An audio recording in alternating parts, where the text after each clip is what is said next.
Night, March 10th, Friday NBA slate. Finally feeling a little better. Finally got some energy back. And of course, what do? I go and hit my head right before we come on. I literally hit my head on the door while walking out of the bathroom, which is just like I'm a little out of it, a little lethargic this morning. But I thought, but I felt like I was like my energy was coming back. I was all positive. So just kind of a wake up call to always keep your head out there. For some reason, everything keeps kind of happening to me. So I'm just trying to like stay safe at the moment. We also are flooding in Santa Barbara everywhere. So it's another nightmare weather day out here. Ready to play some DFS. Sheets, how are you doing? How's your golf? I guess you wouldn't know how your golf was going to wait till Friday afternoon. But how'd you do in the NBA last night, and what's been going on? The NBA was not very good to me yesterday. I did have some Jabari Smith, but not exactly in the lineups that I would have liked to have had him. So that was I don't know what ended up happening. Just one of those days where just nothing hit. I mean, I don't remember what I did. I played Sengun. I don't think he saw the court in the fourth quarter. I don't even remember who I played, if you want to know the truth. I wasn't anticipating talking about it, so I'm not even going to pull it up. I think we're going to go on. Yeah, that's fine. We can move on. Go on to the next one. Yeah, I didn't play many lineups last night, but I got it. I just got it wrong in a couple spots. It was hard to get. The real thing was the Nets. That was like anybody who played, like it was Drew Smith, David Duke, and Patty Mills season, and like none of that basically meant like you weren't going to get there with Cam Thomas, even though he was fine. You weren't going to get there with Seth Curry, who played the first 11 minutes, then never saw the court again. So it was just like all the weird randomness, and it just goes to show you those people who are like, well, the Nets are missing bodies. They need people. Yes, they need people to produce. But those people could very well be the 11th or 12th man on their roster, which are the people who ended up doing that for them last night. So just kind of a funny thing that happened. Funny tournament slate. Obviously, with the Nets getting smoked, it's hard for them to for Milwaukee to pay off. So that's where I lost. Anyway, we can move on to today. It's only a 6-gamer. Oh, I know what happened. So the aforementioned Chris Middleton got 4x. The aforementioned Drew Holiday got 3.5x. Well, that's what I was saying, that game. Yeah. I was looking at my lineup. I finally figured out what I did. And Portis I did have, and I did even get, I actually scripted like 10 lineups that locked in like Halliburton and Green. And then I didn't even know what was, and then I saw it go to overtime. I'm like, oh my God, I have to make a fortune. But I had like Sengun and he didn't play. But I think Halliburton ended up really popular too. Like, yeah, he was 30% in the 555. Yeah. I may as well play. Listen, I'll pull it. It was just the ugly guys, the ugly others from the Milwaukee, New York game, Brooklyn game. And Brooklyn played well with their scrubby guys, so they left them in, and then they just played the game. And if you play Dorian Finney-Smith like I did, you have no right to complain. 3 full rebounds. That's pretty good. That's a good stat line. 3 rebounds. All right. Well, you ready to jump into tonight's slate? Because it's so here's something. Now this is like the Pinocchio, right? So like I don't know, where was it? I think it was either not Police Squad, like the Naked Gun, where what's his name? Whatever Leslie Nielsen was starting to talk about whatever, and you saw like his nose just start growing as like he was lying or something like that. So we're gonna start with that. Listen, I'm probably going out tonight, so I'm probably going to play just one lineup. I'm probably very disciplined tonight, and so I'm just going to be very, very focused and just play the one lineup and probably not play too many of them. Okay. Famous last words. So we'll see exactly what ends up happening. So I will share my screen, and we will just get started. Yeah, let's do it. Okay, so this is right off the bat. Nothing is going to look like it stands out as being a particularly good play. We'll figure it out, right? I mean, like there's nothing that projects like I need to play this guy play at all. And the guys who kind of project like that are certainly not things we want to bother with. We know it'll be different, and I'm going to give a heads up. I will, again, wait till the afternoon to post my early builds, my core plays, and all that, just because it's too hard to do this. I mean, it's not even hard. It's just you're just not making it. There's no point at this time of season doing it when you don't know what's going to happen. If I would have done it yesterday, it would have been before we had all the news, and it just none of it would have even come close to holding up. So wait until the afternoon to do that. First game we have, do you have Atlanta first? Yeah. I Atlanta do. and Washington. What do you got from this one, Sheets? Because this I feel like is a spot where we're going to end up playing a lot tonight, even though I'm not sure who it's going to be exactly. Well, the thing is that again, we talk about this a lot. You look at these slates and you say, well, there's no value. There's nothing going to open. Nothing's going to open up. You're going to be playing these mid-range guys. I didn't say that. I definitely think something will that's open what up. I say. And then by the time we like log off, like everybody was ruled out. Yeah, I've never said I don't think there will be news. So there's going to be something. I don't know exactly what it is, but like, so right now you get, DeJounte Murray at 7,700. I mean, that looks somewhat reasonable. When we get to later, we have a different Murray at about the same price. We can talk about him a little later, but I guess I like that. Trae Young, they moved him up in price. He did pretty well, but I don't think he missed a shot in this last game. So I don't know. I want to go back to that. We had this discussion before. It's like really funny that we had a discussion yesterday that Atlanta's really actually playing better basketball by not putting the ball in Trae hands every freaking time. As a matter of fact, like DeJounte Murray was the one that was 8 for 30 in his last game or something like that. Right. Like Trae was the 11 for 15 dude, which is very very bizarre. And then you have Trae putting 31 minutes up and DeJounte Murray with 40 or something like that. So listen, it's the same matchup as the other day. And I think the other day I played, I think it was pretty good. I played Kristaps and Trae, and that kind of worked out. I don't know, maybe do the same thing again at different prices. Beal at 8,400. I think that's what you're supposed to do from this game, if at all. I think you're supposed to play the top guys 1v1, and then hope it goes off. Bogdan had a better game in this last game, but I don't know if I'm going to go back to that. And that's pretty much all I have. Yeah, I have no problem with going back to Bogdanovich in general, as long as the price is reasonable. And it's just like, so there is this like perception of okay, well, because they have Sadiq Bey now, he's not going to get.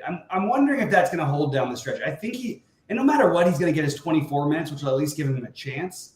But my favorite, I do like Trae. I like the idea of making a rule to try and get one of Trae or DeJounte as of right now. You like Collins though? I like John Collins a ton, and I just feel like it's one I could end up regretting. But I think Collins and Bogdanovich are actually not all that different of plays. They're both sort of guaranteed to play, a smaller number of minutes maybe than we would like, but there's a lot there's a lot of upside, probably more so there's probably a lot of upside for both of them. The thing is that the Kongwu minutes are all over the place, and that sort of affects the Collins thing. It's just a little bit nerve-wracking when you have a team with this many guys they play. But Trae Young or DeJounte, I definitely am open to Bogdanovich and Collins. I have Collins ahead of Bogdanovich right now, but I don't mind either of them. On the other side, I think this is interesting what Bradley Beal's been doing. We're like seeing a totally different sort of the older school of Bradley Beal over the last 5 games or 4 games. The usage is up. He's actually making shots, which is also helpful. So I have a little interest in him. All of Kuzma and Porzingis I have interest in because this matchup is so good, and I have no problem if you wanted to put all like a number of these guys together. Now I would probably only use 2 of Beal or Kuzma, Porzingis, although all 3 got there in a big way last game in the same matchup. And I would use one of Trae or DeJounte most likely, but I think you're actually okay with playing them together with one of Collins or Bogdanovich, and you have a nice little game stack if you can get the value elsewhere. So I do like this game as a potential stack. I think it's a really, really good one to target. And those are my favorite pieces of it. Yeah, I mean, I've heard the argument made that if you play one of Bey or Collins, that like if Collins is playing better, he'll get more minutes, and if Bey is playing better, he gets more minutes. I don't know about that, but certainly seems to make sense. But just to your point, I just kind of threw this up here, and listen, these are not exactly the right positions, but I mean, if you played, like you said, like one of the guards for Atlanta, one of those wings, either Bogdanovich, I'm not going to call Collins a wing, but you know what I mean, like Bogdanovich, Collins, or Bey, and then 2 of the 3, like you said, Beal or Kuzma. It leaves you with $5K a man, and that's a way to put up a number right off the bat. Mm-hmm. Absolutely.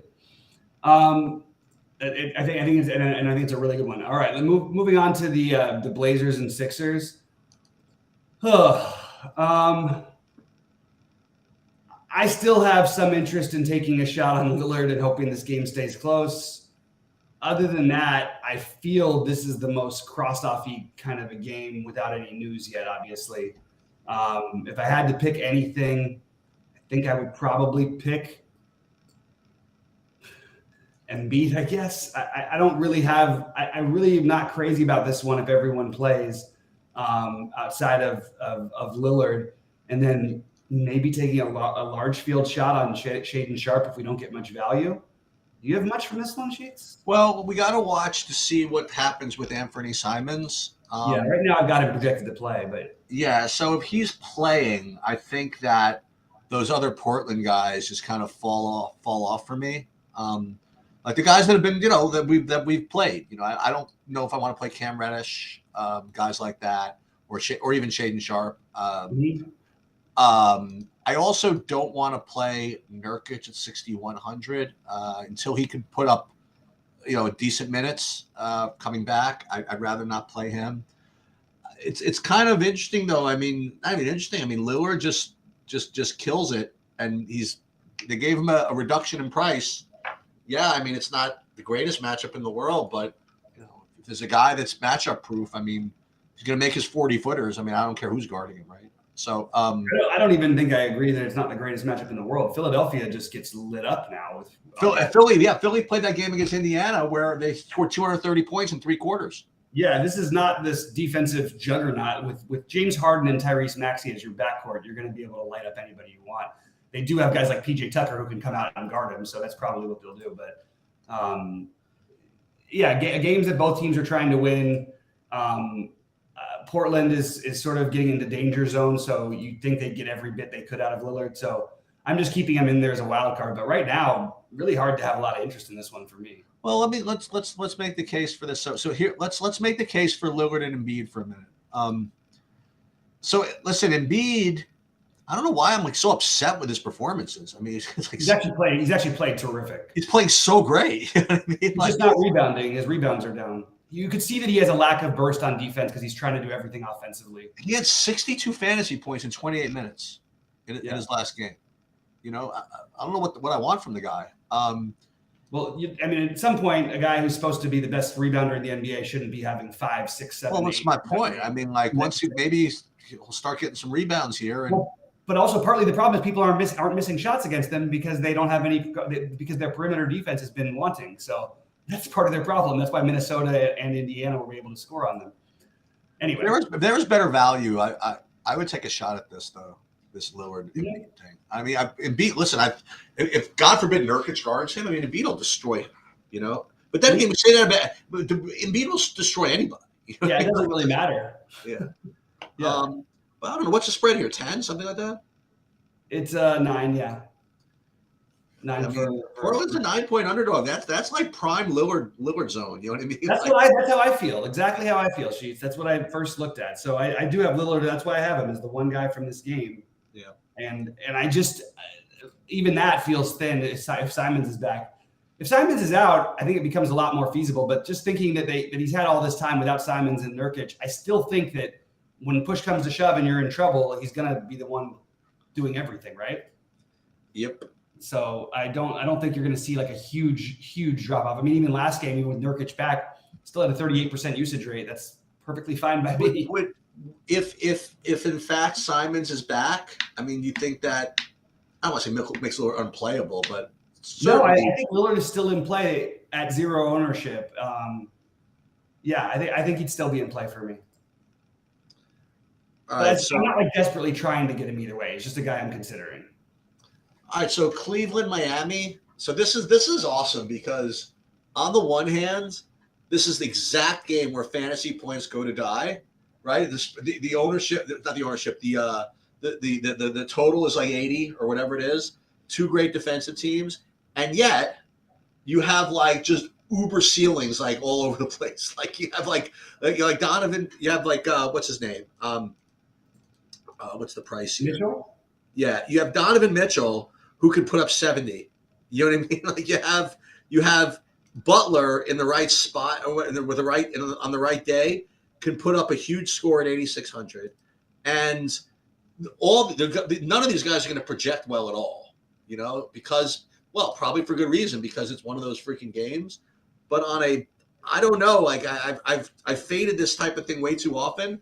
Like Mitchell is in like some 7 o'clock game against freaking some dumb team like Orlando, and I'm like stacked up with all these like great value plays in like these Sacramento games later, and I have like 4 Portlands running it back with like a Luka in like a game later, and then like I X'd out this Orlando game with Mitchell projecting for like 4.5x, and Mitchell has like 45 points at the half. Like I just faded him too much, I think, to just X him out. So I think it's probably worth doing is just taking a shot at somebody like that in kind of a shitty matchup. I agree with almost everything you said, except for you said Donovan Mitchell instead of Jimmy Butler. I said them both, actually. Oh, did you? Okay. Yeah. So that would be the way. That's a way that you can get weird, right? Or you can play them both. It's not really weird. I just want to point out Jimmy Butler's last 4 games. He had, his fantasy points, 46, 49, 44, 55. These are crunch time games for them. They're trying to get out of that 7 spot and try to get into the 6. It's a tough matchup against a good team, which just means he should have the ball more. In those games, outside the one against Atlanta where he didn't have the same usage, 32%, 29%, 29%. This is for a guy who often is in the mid-20s. When he's in that 30% usage range, I really want to be playing him. He gets to the free throw line so much. I just feel like he's a really solid middling play. The problem is because of the lack of natural plays on this slate, these are guys where we've been playing at like zero ownership. I think Butler will have 0 ownership. I think Mitchell, maybe not. Maybe they will both have 0 ownership. Dude, we should just play them both. I think that's not a bad idea. I think that in the non-stacks of the first game, that would be my other route to go. Yep. And the first game will certainly be more owned than this one will. Yep. So I like those ideas. Just for other plays that you could consider. I think Victor Oladipo is completely reasonable. Ooh. And I like Kevin Love tonight, actually. I like Kevin Love and I like Jared Allen a little bit just because of the price. But I do think Kevin Love could end up playing more than that 20 minutes. And even in 20 minutes, definitely has the ability to put up a monster game. Even just because he didn't one game doesn't mean he's not going to the next game. And he was fine even with his 20. But when you're looking for value, Kevin Love definitely is a guy I'm considering. So if you didn't do well on the Brooklyn roulette wheel last night, it's going to get weirder tonight. You get another shot, right? I actually think everybody's going to play, though. Everybody's probable. Yeah, so probably some of the guys from last night. So I guess I'll start. Okay, go ahead. You can start. Royce O'Neal coming back from the day off at 3,800, I guess. But I think my favorite thing to do is probably not play anybody. But Dinwiddie at 7,300 coming off the rest. I mean, he's going to play. Listen, I think he's going to play big minutes. And I think he's a very, very strong play here. The Minnesota side, I'm getting a really good point per dollar projection on Gobert. Guess I'll have to ask you about that. And I think we're supposed to do something here, but I don't really see what. Like you're saying, it's going to be weird. So you tell me, who do I play? No one, pretty much. Oh, there you go. Make it easy. Okay. I do think that they're going to sit some people, like possibly. They just have so much. I mean, they played 12 guys last night. It was the 11th and 12th player off the bench that did all the scoring for them. With all their guys back, like I actually think that like Dinwiddie's I don't know why he's being overlooked at early projections. I guess Dinwiddie's the answer to who to play. Yeah. And Cam Johnson, Dinwiddie and Cam Johnson are fine. I also think that there's a chance that Royce O'Neal might be like way under projected here today. Like I'm just going to point out we're trying to deal with things we haven't figured out, so we can't really figure out general season numbers and all that kind of stuff. But Royce O'Neal, even after the trade, in the 3 games, there was 1 blowout, and he only played 18 minutes. The other 2 games, he played 34 and 32 minutes. If you tell me that's where his minutes are going to be with the other guys here, I'll play Royce O'Neal all day long at 3,800 unless he's got a minutes limit, even if he's not starting and Finney Smith does. I also just think there could be some shenanigans here, and they end up not playing people. They announced the Mikal Bridges minutes limit last night, and then they played Mikal Bridges the first 12 minutes, didn't play him anymore. Does that mean he plays and he's free tonight? I just don't know what to do with this team. My immediate thoughts are Dinwiddie, Cam Johnson, and maybe Royce O'Neal.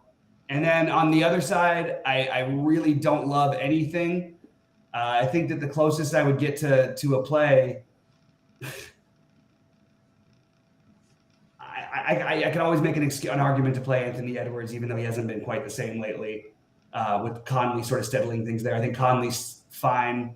Just not very excited about anything on the other side. I think that Rudy Gobert is fine. I don't love any of this, and all of it, like, some of it should project better than it is going to. The other thing I'm trying to figure out is, like, I don't know. I'm struggling with this game. I think that Gobert, Conley are fine. Everybody's fine. Nobody who I'm really in love with. I do think I might revisit the Dinwiddie, Cam Johnson. I feel like maybe I overlooked them at first glance too much. But nobody I like totally feel like I need to go play. It's worth noting, everybody thinks like centers against Brooklyn are good. I think that they've been the second best team against centers all season long. So probably just keep that in mind with what's his name in there. They're really good against the position with Claxton, and he's supposed to play tonight. So my hunch is that Brooklyn sits two guys who they haven't even put on their injury report yet. But we'll see. All right, we have a late night. Oh, we don't have late night hammer yet. We have Denver and San Antonio. Yeah, I mentioned him a little earlier. I think Jamal Murray at 7,600 is a good mid-range play.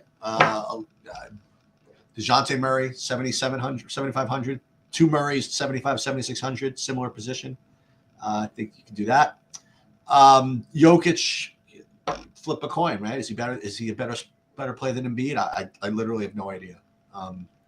But I think that they both are in good matchups where whatever, it doesn't matter. I mean, he hasn't had a good game the last two, so maybe that keeps his ownership down somehow. I don't know. You go a couple games back, it was 85. Who knows? But he definitely has obviously a really big ceiling. I'm getting a projection and an ownership on Reggie Jackson. Obviously, for one, I didn't know he was on the team. And number two, if no value opens up and he ends up being chalk, it seems like something I don't want to do. But you could just kind of talk me in or out of that one.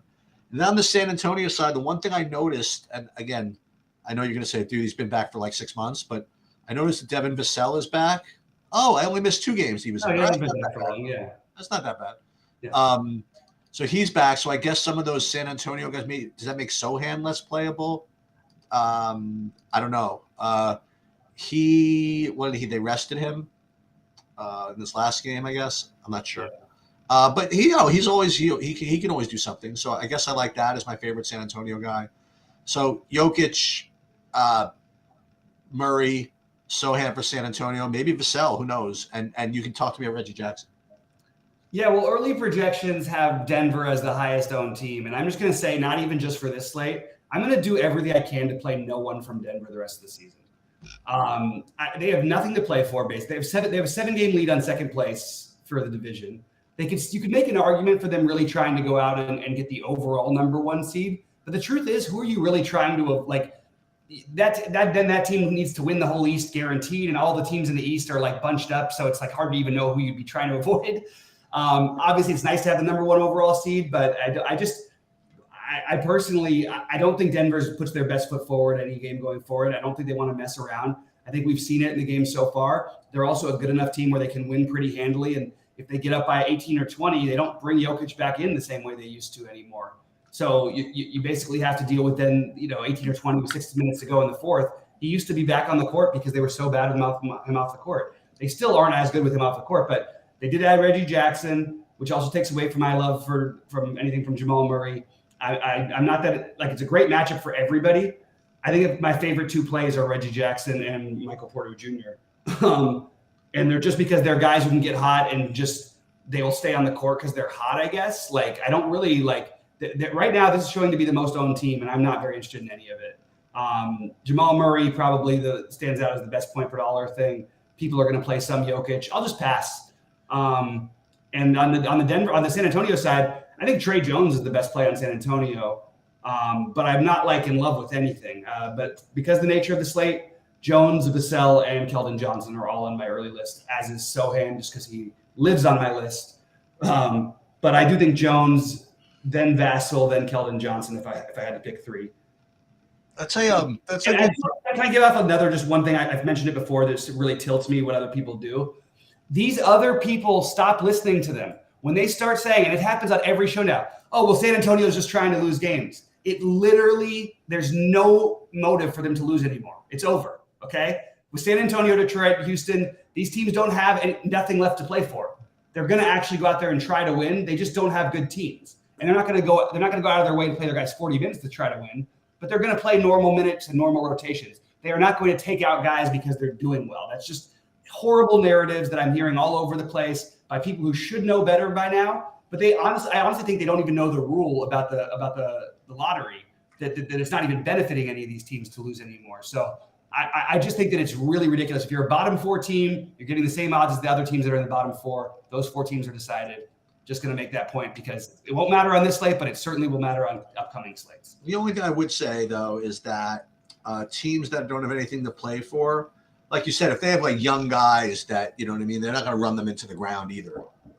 Well, it becomes a which either or. Like, which type are you? Are you going to run them into the ground and let them just have all the minutes in the world? Or are you going to let them, even out? Because sometimes you want to let guys show up. Like if I was Houston, I would let, this is your second year. You get one more year of Josh Christopher. Let Josh Christopher play some of these minutes. You know what I mean? Mm-hmm. That's the thing that and some teams don't do that. So you just have to sort of follow trends and coaches. Pop is more the kind of guy you're saying. I'm not going to run these guys into the ground. I'm going to play them 28 minutes or something. Yeah. So that's actually a fitting one for tonight. But I just wanted to make the overall. But I like the call on Denver. Just kind of, I don't want to say coasting, but like no need for listen. Well, that's why Reggie Jackson might actually be like a really good play, because it's possible that they have no reason to play Jamal Murray 36 minutes, ever at this point. And they got Reggie Jackson for a reason. He's playing like 20 minutes, which is enough to give you a chance. And Michael Porter Jr., I mean, if this I don't know what the spread is, but he's usually pretty good in these blowout games. So yeah, I think I agree. I think those two are good are good plays, and I'm gonna try to avoid Jokic too, because that's like a transition word. Because I would like to play Anthony Davis tonight. That's what I would like to do. Embiid might be a better play.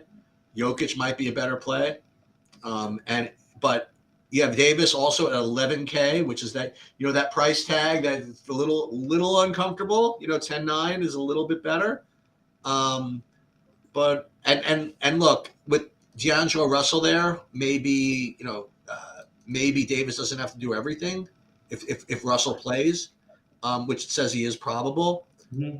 But I don't know. I mean, since LeBron's been out, it's been the AD show, and I don't know. I got nothing better to do at midnight.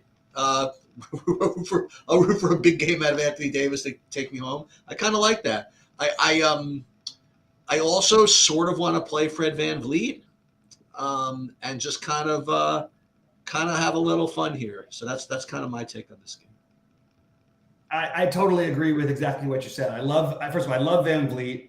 I love Davis. I actually think Davis, like if you want to build a narrative around everything, something that makes sense.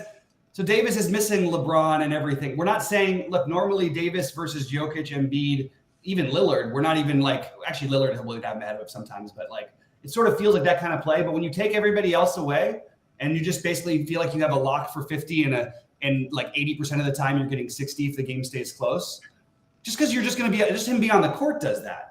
So I actually am sort of surprised by the projections, and I'm surprised by the early ownership. I love the idea of AD with any of these Torontos, to be honest with you, because this Laker matchup is premium for all of them. You could say that Siakam would be the one who you wouldn't get it for, but look, and it's for good reason they dropped his price, because since Podol's got there, they've been playing better basketball. Yep. But Siakam is 8,700. And I think it's just going to make people play him automatically. I'll point out that he hasn't scored more than 42 fantasy points in 3 weeks. And even that, it was one time.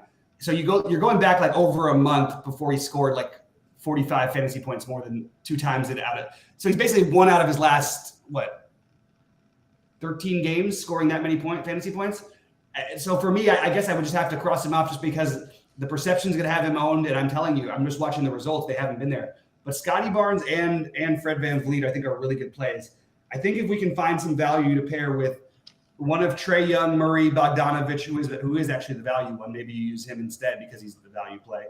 John Collins, Kuzma, KP, Beal. And you start with the first game, you end with the last one, and you try and get some Scotty Barnes, VanVleet, Davis. I think mixing those things around in your lineup is a really good idea, and that's what I'm going to be doing tonight. Can Poeltl have a good game with AD having a good game or no?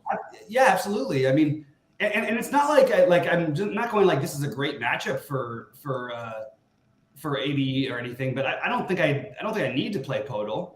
I don't really want to play him. It's a pretty terrible matchup. Statistically, it looks like a good matchup because Davis has been out most of the year. It's not a good matchup for Poeltl. So this one I kind of like. I kind of like a similar approach to yesterday. I kind of like I kind of like correlations in like a bunch of these games. I like the Atlanta Washington, which we talked about, right? We can just review it. Like either 2 of 3 Beal, Kuzma or Porzingis with one of the 2 guards for Atlanta, with one of the wings, be it Bogdanovich or Collins. Portland, if you want, you can play Embiid and Lillard.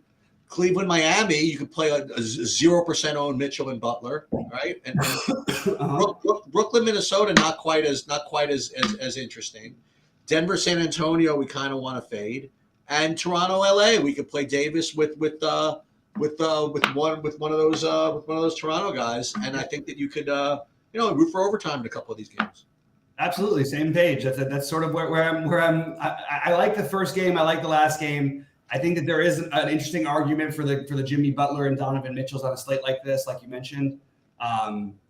So those are 2 guys I'm considering, but I think that my main guys are going to be the Davis, Fred VanVleet, one of the guards from Atlanta, and then at least one of the Washington guys. I think that's sort of your natural starting build, but we'll see as we get information throughout the day what we actually want to do. I want to show you an interesting stat line. This is kind of like a tribute to how good Cleveland is, how good I guess Jared Allen is, I guess. So these guys just played a couple of days ago. This is Bam Adebayo's stat line. 29 minutes, right? 8 of 11 from the field. 1 of 2 from the line. 1 rebound. What's crazy is that's also 1 rebound in a game with a ton of rebounds because they look at the score, it's 104 to 100. So obviously somebody was getting rebounds. That's amazing. Yeah, but they do play slow. Yeah. Hey, thanks a lot, Nick. I appreciate it. Definitely feeling a lot better today. I'll be ready for live. I think Sheets will be out, but Sheets, I think we're pretty much ready to go. I just got a message that might have upgraded me to questionable for 6 o'clock. Oh, okay. Yeah, and remember the late upgrade is usually very promising. All right. Well, we're hoping for that one. Okay. All right. Good luck, everybody, and we'll see you guys at 6 Eastern.